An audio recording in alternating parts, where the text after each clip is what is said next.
Hi, and welcome back to my channel. I'm going to jump right in and talk about something that comes up a lot with therapy, and this is what therapists don't know about narcissism or narcissistic abuse. First of all, little disclaimer here, I am not trying to put down any other therapists or at all say that people aren't good at their jobs. However, there is still a lot of misconceptions and a lot of misunderstandings or assumptions about narcissistic abuse.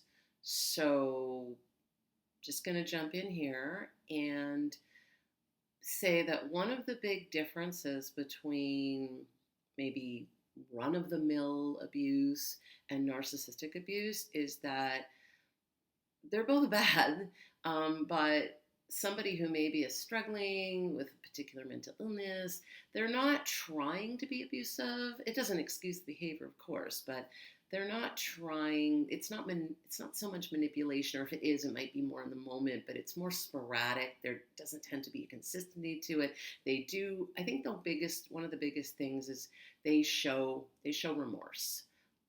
So something that a regular or a narcissist doesn't do, they will never show remorse. Or if they do, it's only as a means to an end.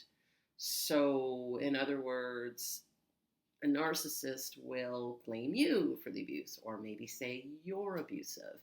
And so, one thing that therapists really need to understand is that the core of narcissism or narcissistic abuse, lack of empathy. There is no empathy, just not there.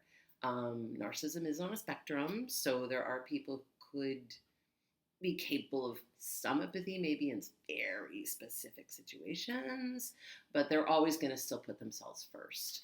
So the one thing that therapists would have to understand is that somebody comes in and they are talking about their abusive relation with a narcissist, they're probably just getting the tip of the iceberg.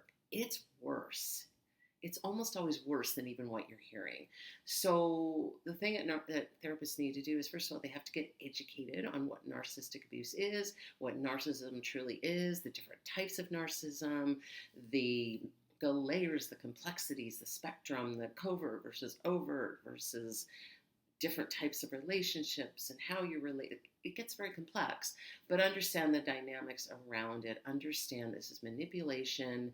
This is lack of empathy. This is somebody who will do anything to make themselves feel better, whatever that looks like.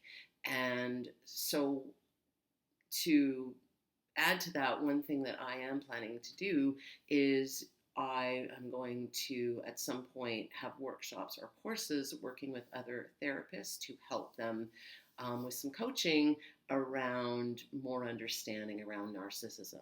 One thing that also can be very key is that having your own experience with it. So one of the reasons I got into this is because I have my own experience with narcissistic abuse on a personal level. So if a therapist doesn't have that, I'm not saying they can't work with somebody, but they're not going to have that same level of understanding.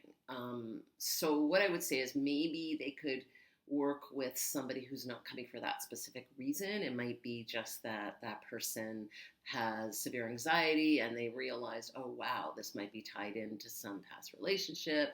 And maybe they've already done some work around that. However, I do think that if somebody is coming to a therapist specifically for that reason, which is why most of my clients come to me, I think you really do need to have that personal piece to truly, truly get it, almost like on a cellular level.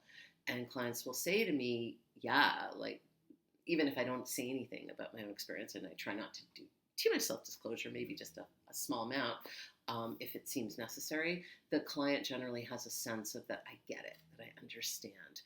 So don't want to go on too much longer, but really the crux of it is that there is a knowledge gap for a lot of therapists around narcissism and narcissistic abuse, and also that not realizing there's not just the grandiose and malignant, there aren't just the really showy ones, the really overt physically violent or yelling, screaming. There are vulnerable narcissists, quiet narcissists, martyrs, victims, all kinds. So that's something to keep in mind when you're looking for your own therapist, is to make sure they have expertise, that they understand the dynamic of narcissistic abuse. Um, so that's it for today. And as always, thank you so much for watching. Thank you for your support. Please like and subscribe, and I'll see you next time. Bye for now.